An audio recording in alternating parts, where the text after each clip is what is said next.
My last lesson, why? I hardly knew how to write. I should never learn anymore. I must stop there. Then, oh, how sorry I was for not learning my lessons, for seeking birds' eggs, or going sliding on the sand. Now writer कहते हैं कि मुझे लगा क्यों मेरा last lesson क्यों, मैंने तो अभी मुश्किल से स्टार्ट किया है फ्रेंच लिखना, आती तो मुझे पूरी लैंग्वेज आती नहीं है, मैंने मुश्किल से स्टार्ट किया, तो मेरी लास्ट लेसन ऐसे क्यों है। अब कह रहे कि मैं मुझे यहाँ पे रोकना पड़ेगा, इस फ्रेंच लैंग्वेज को सीख रहा मुझे रोकना पड़ेगा। एंड देन अभी कह रहे हैं कि I am very sorry for किस चीज़ के लिए, कि मैं जो लेसन अपने लर्न नहीं कर रहा था उसके लिए मैं बहुत सॉरी फील कर रहा था। क्यों? बिकॉज वो कहा जाता है वो बर्ड्स के एग्स पकड़ने के लिए, ठीक है, बर्ड्स के वो एग्स ढूंढने के लिए वो वहाँ चला जाता था मैं, या फिर मैं सार एक वहाँ पे रिवर है जो जर्मनी की तरफ बहता है, फ्रेंच से जर्मनी की तरफ 240 किलोमीटर्स इसकी लेंथ है, तो वहाँ पे स्लाइडिंग के लिए जाता था। तो क्लासेस छोड़ के my books that had seemed such an nuisance a while ago, so heavy to carry, my grammar and my history of the saints were old friends now that I couldn't give up. अब कह रहे कि जो कुछ time पहले जो मेरी books थी वो क्या लग रहे थे, न्यूसेंस लग रहे थे। न्यूसेंस मीन्स यानी कि अनोइंग, डिस्गस्टिंग, अनोइंग। कह रहे कि जो मेरी बुक्स थी मुझे अच्छी नहीं लग रही थी, अनोइंग, अरे कौन उठाएगा पूरा बड़ा बैग एंड ऑल दैट। अब ये कह रहे कि इसमें जो बुक्स है क्या क्या थी, फॉर एग्जाम्पल ग्रामर था या हिस्ट्री ऑफ द सेंट्स थी, वो बुक थी, ठीक है। ये कह रहे कि अब मुझे ऐसा लग रहा है ये मेरे पुराने दोस्त हैं जिनको मैं छोड़ नहीं सकता हूँ, उतना अफेक्शन मेरा फैल गया इन बुक्स के लिए। And Mr. Hamel too, the idea that he was going away, that I should never see him again, made me forget all about his ruler and how cranky he was. Cranky means यानी कि जो डांट डपट करने वाला है, उस teacher को बोलते हैं। एक्चुअली तो cranky का मतलब होता है, एक बुक के लिए हम यूज करते हैं जो मुड़ी हुई होती है, cranky, लेकिन यहाँ पे यानी कि ओल्ड दिस टीचर जो बहुत डांटता था। ये कह रहे कि और जो उसने बताया, अब यानी कि एक जो मुझे ख्याल आया कि ये जा रहे हैं यार हमें छोड़ करके, मुझे कह रहे कि वो ऐसा लगा कि मुझे सब कुछ भूल गया, उसको डंडा मारना, वो कितना वो डांट डपट करने वाला था, कितना क्रैंकी था, मुझे सब भूल गया। अब मुझे वो अभी से वो याद आने लगा, ठीक है। Poor man, it was in honor of this last lesson that he had put on his fine Sunday clothes, and now I understood. ये कह रहे कि अब मुझे समझ में आया कि संडे क्लॉथ्स, ये जो फ्रिल शर्ट पहनी है या जो कोट पहना हुआ है, ये जो ग्रीन कलर के जो सिविल क्लॉथ्स पहने, ये क्यों पहने, अब मुझे समझ में आया, because of this was it's last lesson. Poor man की बेचारा, ठीक। Now I understood why the old men of the village were sitting there in the back of the room. It was because they were sorry too that they had not gone to school more. अब कह रहे कि अब मुझे समझ में आया कि जो विलेजर्स थे वो पीछे क्यों बैठे हुए थे, क्योंकि वो भी बहुत सॉरी फील कर रहे थे, क्योंकि वो भी स्कूल नहीं गए थे, उनको भी नहीं, मतलब फ्रेंच पूरी आती थी, लिखना समझना, ग्रामर रूल्स नहीं आते थे। अब वो सॉरी फील कर रहे थे कि वो क्यों नहीं गए, ठीक है। And they had not gone to school more. It was their way of thanking our master for his 40 years of faithful service and of showing their respect for the country that was theirs no more. अब ये कह रहा है कि ये उनका एक तरीका था स्कूल मास्टर को, जो 40 साल से वहाँ पढ़ा रहा था, उसको शुक्रिया अदा करने का, यानी कि जो उसकी फेथफुल सर्विस, जो उसने खिदमत की है, बड़ी वफादारी के साथ खिदमत की है 40 साल, उसको रिस्पेक्ट शो करने के लिए, या for the country that was there's no more, और उस कंट्री की रिस्पेक्ट, उस कंट्री को रिस्पेक्ट देने के लिए जो अब इनकी नहीं रही, विलेजेस की वो कंट्री नहीं रही अब। While I was thinking of all this, I heard my name called. It was my turn to recite. What would I not have given to be able to say that dreadful rule for the participle all through, very loud and clear and without one mistake? But I got mixed up on the first words and stood there, holding on to my desk. अभी कह रहा है कि अभी भी ये सोच ही रहा था, तब तक मेरा नाम पुकारा सर ने, क्या बोला, फ्रेंड्स खड़े हो जाओ, अब मेरी बारी थी पार्टिसिपल्स के रूल्स को बताने की। अब ये कह रहा है कि what would I not have given to be, to give means होता है पूरी कोशिश करना, मैंने क्या कुछ नहीं किया, what would I have not given, यानी मैंने अपनी पूरी हिम्मत, क्या कुछ मैंने अपना यूज नहीं कर दिया, मैंने अपनी पूरी एनर्जी यूज कर दी, पूरी कोशिश लगा दी इसके पीछे, क्या करने के लिए?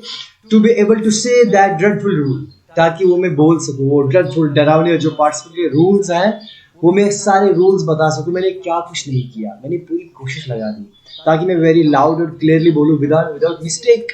लेकिन ये बोलकर नहीं, मैंने सब मिक्सअप कर दिया दोबारा से वर्ड्स, मैं वहीं के वहीं फंस गया।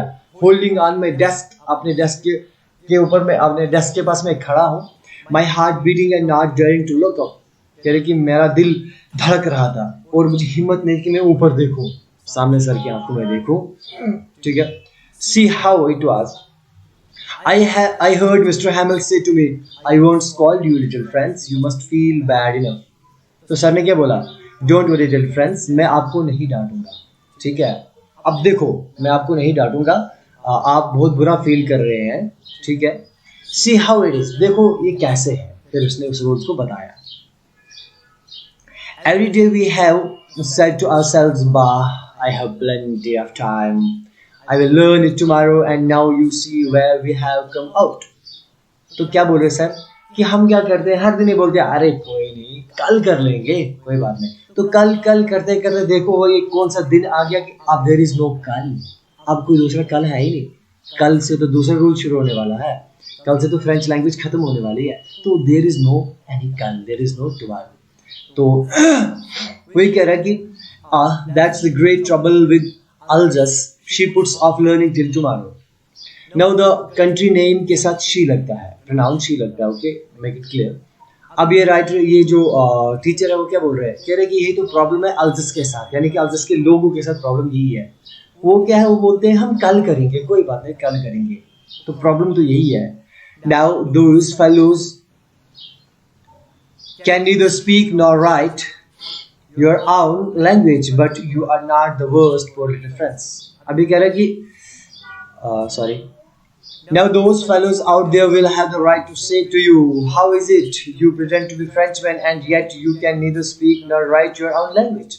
कह रहे कि अब वो those fellows यानी कि जो जर्मन के जो पर्शियन लोग आएंगे वो बोलेंगे अरे आप कैसे फ्रेंच लोग हैं, आपको अपनी लैंग्वेज लिखने भी नहीं आती है और बोलने भी नहीं आती है, पढ़ने भी नहीं आती है, तो कैसे काई की फ्रेंच लैंग्वेज है, फ्रेंच है आप क्या क्या बोलोगे, कैसे बोलोगे, आप तो स्पीक भी नहीं कर पाते, लिख भी नहीं पाते हैं। बट जो टीचर है वो बोलते हैं but you are not the worst for friends, we have all a great deal to reproach ourselves with. कह रहे कि लेकिन लिटिल फ्रेंड्स ये है जो आप हो, आप सबसे बुरे नहीं, हम सब के सब हैं यहाँ पर जो हमें खुद को रिप्रोच करना, हमें ब्लेम करना पड़ेगा हर एक को, सब की गलती है। We have to reproach ourselves, हमें खुद को ब्लेम करना पड़ेगा इस चीज के लिए।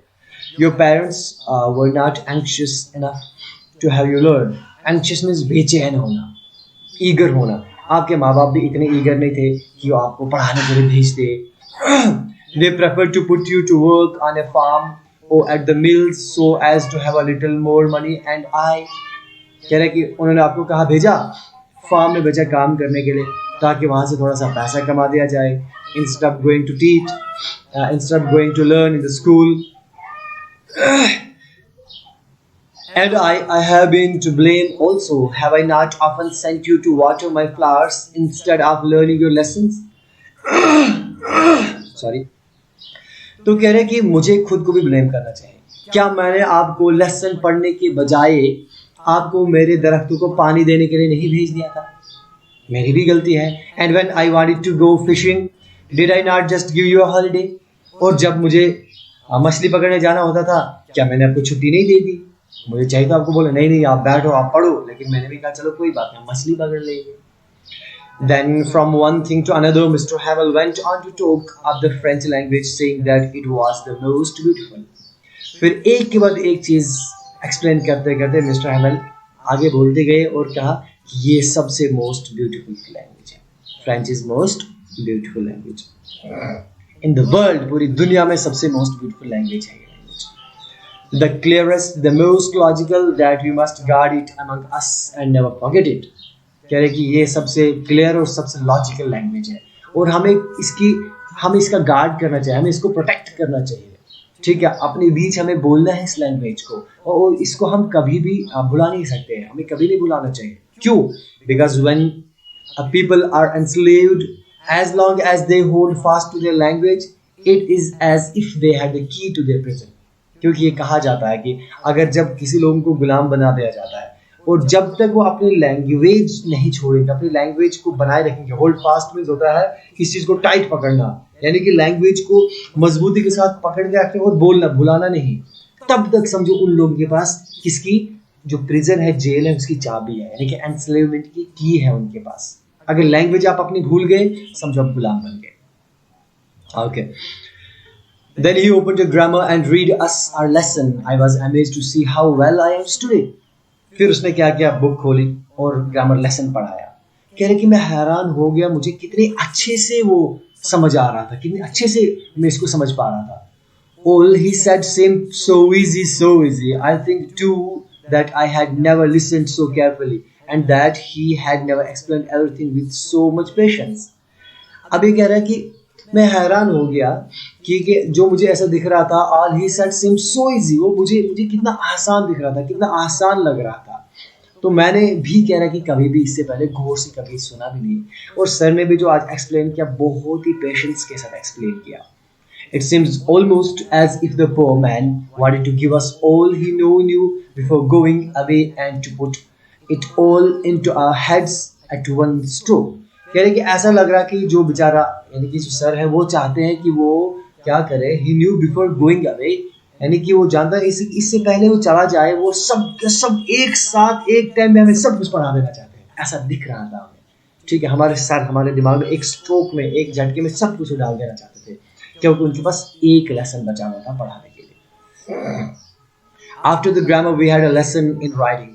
That day Mr. Hamel had new copies for us, written in a beautiful round hand, France, Alsace, France, Alsace. कह रहे कि ग्रामर के बाद, इसके बाद आफ्टर ग्रामर हमें क्या था, लेसन राइटिंग का था। और उस दिन मिस्टर हैमल ने क्या किया, न्यू वो वर्कशीट्स, कॉपीज कह रहे कि सबके लिए हमारे लिए लाई थी वो, और वो किस में लिखे थे, round hand. Round hand is actually a writing, जो लेटर्स को एकदम राउंड राउंड में लिखा जाता है, वो ब्यूटीफुली लिखा जाता है, it's a type of writing. Alsace France ऐसा लिखा हुआ था। They looked like little flags floating everywhere in the school room, hung from the rod at the top of our desk. कह रहे जो हमारा डेस्क है उसके जो साइड से जो रॉड होती है उसके ऊपर से लटके हुए थे, ऐसे लग रहा था कि छोटे छोटे झंडे हैं, फ्लैग है, फ्रेंच फ्लैग है, ऐसा खूबसूरत दिख रहे थे वो। Okay, you ought to have seen how everyone set to work and how quick it was. कह रहे कि आपको देखना चाहिए, you ought to see, आपको देखना चाहिए था कि सब के सब कैसे काम पे लग गए, और कितना शांत थी क्लास, कितना शांति का माहौल था वहां पे। The only sound was the scratching of the pens over the paper. खाली आवाज क्या आ रही थी, वो स्क्रैच की, पेन से पेपर को लिखना, वो पेंट करना, उसकी आवाज आ रही थी सिर्फ उसे। Once some beetles flew in, but nobody paid any attention to them. Not even the littlest one, who worked right on the tracing their fish hooks, as if that was French too. अच्छा, now यहाँ पे जो है बहुत सारे मैंने देखे हैं कि बहुत सारे teacher as well as students इस लाइन को कुछ अलग ही एक्सप्लेन करते हैं। I don't know why, pigeon के साथ है ना, ऑल दैट के साथ। बट एक्चुअली बेटा यहाँ पे क्या होता है, कह रही कि जब एक टाइम पे कुछ बीटल्स क्लास में आ गए, वहां पे पूरे स्कूल में आ गए, तो किसी ने वहां पे ध्यान नहीं दिया। Not even the littlest ones यहाँ पे पता किसके लिए बोला जा रहा है, छोटे छोटे बच्चे। अभी हमने पढ़ा था ना, वो पढ़ रहे थे आपने, वो बी बाबू बी फ्रेंच के वो लेटर्स, वो छोटे, कह रहे कि वो छोटे छोटे बच्चे हैं ना, वो हालांकि वो देखते हैं बीटल्स आया, ऊपर से फ्लाइज उड़ रही, बीटल्स आया, ठीक है, कॉकरोच वगैरह, कहा कि उन्होंने भी उस पर ध्यान नहीं दिया। ठीक है, वो भी क्या कर रहे थे, वो क्या बना रहे थे, वो ट्रेस कर रहे थे, ट्रेस करना यानी कि कॉपी करना, वो बनाना, फिश हुक है ना, वो बना रहे थे, उन्होंने भी ध्यान नहीं दिया। ऐसा लग रहा था जो हुक्स बना रहे थे जैसे कि वो भी, जैसे कि फ्रेंच है, जैसे कि फ्रेंच लैंग्वेज सीख रहे हैं।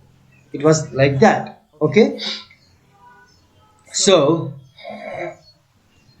on the roof of the pigeon, on the roof, the pigeons cooed very low, and I thought to myself, will they make them sing in German, even the pigeons?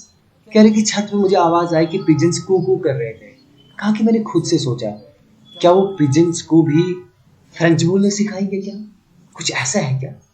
Whenever I looked up from my writing, I saw Mr. Hamel sitting motionless in his chair and gazing first at one thing then another, as if he wanted to fix in his mind just how everything looked in that little school room.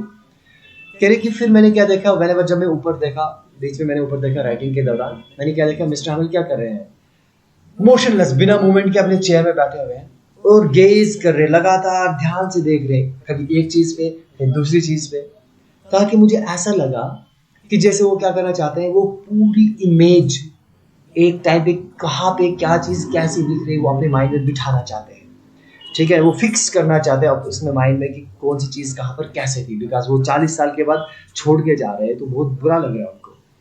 Fancy for 40 years. Okay. Fancy for 40 years he had been there in the same place with his garden outside the window and his class in front of him. कह रही कि सब कुछ क्या था, fancy था, decorated था, यानी कि 40 साल से वो वहां पर था, उस जगह पे था, उसका गार्डन उसके बाहर, विंडो के बाहर गार्डन था, उसके सामने वहां पर था, front of him, just like that, वो बिल्कुल वैसा ही था. Only the desk and the benches had been worn smooth. खाली desks और benches हैं वो क्या हो चुके थे, यानी कि worn out हो चुके थे, थोड़े पुराने हो चुके थे, घिस चुके थे वो. The walnut trees in the garden were taller. जो गार्डन में जो walnut trees थे वो लंबे हो चुके थे. And the hopvine that he had planted himself twined about the windows to the roof. hopvine जो बेल होती है ना, जो ऐसे हम लगाते मतलब ये क्रीपर जिसको हम बोलते हैं, बेल किस्म की, वो डेकोरेशन के लिए वो दरख्त पे होता है जो, वो कैसे हो गई थी, वो ट्वाइंड अबाउट द विंडोज, वो ऐसे ट्वाइंड होता है, ऐसे गोल गोल हो जाना है ना, जो क्रीपर है ना, जो दरख्त होता है, जैसे कि हम खीरे का लगाते हैं, कैकम्बर होता है या कोई और होता है, या वाइन्स होती हैं जो बेल होती है ग्रेप्स जैसे, वो ऐसे टर्न टर्न हो जाती है, वैसे ही वो जाने कहाँ से, खिड़की के ऊपर से छत की तरफ जा रहे हैं, ऐसे ट्वाइंड कर करके ट्विस्ट हो गए. How it must have broken his heart to leave it all, poor man, to hear his sister moving about in the room above, packing their trunks. कह रही कि उसको कितना बुरा लगा होगा, कितना वो उसका दिल टूट चुका होगा सब छोड़ते हुए, और ऊपर से आवाज आ रही कि ऊपर कमरे में उसकी बहन क्या कर रही है, वो पैक कर रही है, ट्रंक्स को पैक कर रही है, उसकी आवाज आ रही है, वो मूव कर रही है. For they must leave the country next day, but he had the courage to hear every lesson to the very last. लेकिन ये बोल रहा है कि लेकिन अब इनको कल छोड़ना था, लेकिन कह रहे कि he had the courage to hear every lesson, लेकिन उसका इतनी हिम्मत थी कि वो हमसे सुनता था हर एक लेसन पूरे एंड मोमेंट तक प्रॉपर. अब कल से जाना है कोई बात नहीं, लेकिन आज से क्या करना है, उसने आज के लेसन एंड तक, उसके अंदर ताकत थी कि वो हमसे सुनता, एवरीथिंग वो उसने क्लियर किया, पूरे अच्छे से पढ़ाया, वो सुना हमसे. After the writing, we had a lesson in history, and then the babies chanted their ba, bi, bi, bo, boo. कह रहे कि उसके बाद हिस्ट्री का हमारा लेसन था, उसके बाद छोटे छोटे बच्चे, मैंने कहा था ना, the littlest one, जो पर छोटे छोटे बच्चे भी थे, ये भी थे, उन्होंने भी बेटे पे भी ध्यान नहीं दिया था. ये बोल रहे कि अब वो चैंट करने लगे, चैंट में से सिंग करने लगे अपने वो छोटे छोटे अक्षर, ba, bi, bo. Down there at the back of the room, old Hauser had put on his spectacles and holding his primer in both hands spelled the letters with them. कह रहे कि नीचे ऐसे बैठे हुए हाउजर, वो अपने spectacles को पुट ऑन किया, पहना हुआ है, वो बुक पे देख रहे हैं और बच्चों के साथ रीड कर रहे हैं, वो बी बा बी बो, right. You could see that he too was crying, his voice trembled with emotion, and it was so funny to hear him that we all wanted to laugh and cry. कह रहे कि आप देख सकते थे कि मतलब he too was crying, वो भी क्या रो रहा था एकदम, his voice was trembling, और उसकी जो आवाज है वो क्या कर रही थी, वो थरथरा रही थी, कांप रही थी, उसकी आवाज में थरथराहट थी, ठीक है. कह रहे कि इमोशन से भरा था वो, कह रहे कि हमें it was so funny to him, कह रहे कि बहुत फनी था सुनने में, लेकिन हम क्या करते, we all wanted to laugh and cry, हम हंसना चाहते थे और रोना चाहते थे, समझ नहीं आ रहा था क्या करें. And how well I remember it, that last lesson, all at once the church clock struck 12. कह रहे कि मुझे कितने अच्छे से वो लास्ट लेसन याद है.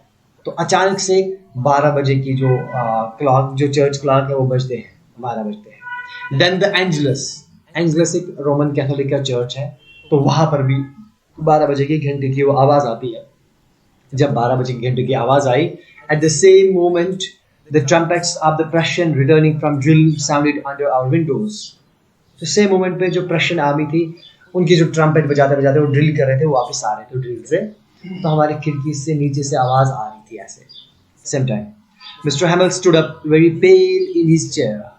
मिस्टर हैमल क्या हो गए, खड़े हो गए.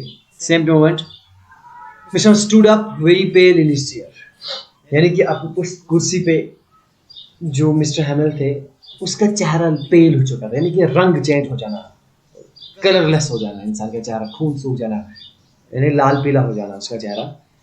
I never saw him look so tall. यहाँ पर टॉल का मतलब लंबा नहीं है, यहाँ पर टॉल का मतलब है दुख से टूट जाना, सैड हो जाना, यानी कि उसको मैंने कभी भी इतना दुखी या इतना वो मोशनलेस, इतना सैड नहीं देखा. My friends said he I but something choked him, यानी कि वो उसने बोला मेरे दोस्तों मैं ऐसे बोला, इससे आगे बोल नहीं पाया. चोक्ड में ब्लॉक कर देना, किसी चीज को रोक लिया, ब्लॉक कर लिया, उसकी आवाज नहीं निकल रही थी. He could not go on, लेकिन वो बोल नहीं पाया उससे. Then he turned to the blackboard, took a piece of chalk and bearing on with all his might. फिर उसने क्या किया, वो ब्लैकबोर्ड जब टर्न होता है अपनी पूरी ताकत के साथ वो क्या करता है, एक पीस ऑफ चौक से क्या करता है, bearing on all his might, अपनी पूरी ताकत के साथ वो लिखता है. He wrote as large as he could, Vive la France. Vive la France means long live France. Then he stopped and leaned his head against the wall. फिर वो रुक गया, फिर उसने अपना सर ऐसे दीवार के साथ ऐसा कर दिया, अपना सर ऐसे लीन करके झुका दिया, ठीक है. And without a word he made a gesture to us. और वर्ड से नहीं बोला, ऐसा हाथ से बोला, जेस्चर्स वर्ड हाथ से बोला. School is dismissed, you may go, यानी कि ओह स्कूल क्लोज हो गया, आप जा सकते हैं. सो डियर स्टूडेंट्स, मैं आपको एक चीज़ क्लियर करना चाहता हूँ, जो मेरी प्रोनाउंसिएशन है, हो सकता है कहीं आपको लगे कि मैं किस वर्ड को कैसे पढ़ रहा हूँ. Before commenting on that please go through the dictionary, क्योंकि we are following Indian curriculum is following British accent, British pronunciation. तो ब्रिटिश में जैसे CHL की चाक है, इसको चाक पढ़ लिया, आई कैन चोक, ठीक है, या TALL टाल नहीं, इट्स टोल, या WL के walk it's walk. It is actual British pronunciation. तो मैं थोड़ा थोड़ा प्रोनाउंसिएशन पे वर्क करूँगा, तो वर्ड्स पे ध्यान दीजिएगा. बहुत कुछ इसमें आपको सीखने को मिलेगा. कहीं पे कोई मिसस्पेल्ड होगा, कुछ होगा, तो सॉरी फॉर दैट. तो let me know in the comment. But before commenting that आप एक बार ज़रूर डिक्शनरी पे चेक करेगा, फोनेटिक ट्रांसक्रिप्शन ज़रूर चेक करना, इससे आपकी प्रोनाउंसिएशन भी बहुत बेहतर बनेगी, बहुत अच्छी बनेगी. Okay, I hope it's very clear for you. If you have any question, you can comment, you can write down the comment. I will definitely answer, and we will move on gradually. And फिर हम इसके हम summary करेंगे, short summary. Fine.